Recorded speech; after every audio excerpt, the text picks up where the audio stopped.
Rembrandt 1606 do 1669.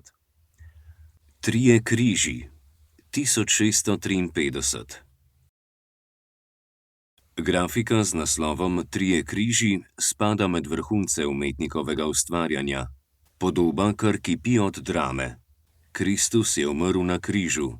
Osvetljen je z močnim snopom svetlobe, ki je pretrgal temo. Opazovalci so obupani in pretreseni.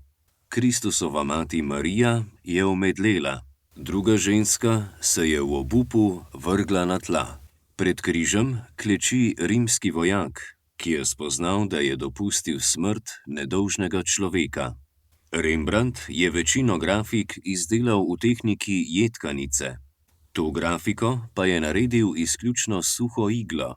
Pri tej tehniki v kovinsko ploščo z ostro jekleno iglo urežemo podobo.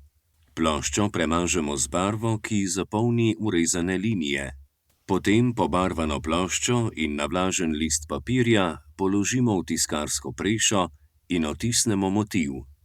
Rembrandt je za to luksuzno grafiko namesto papirja uporabil pergament.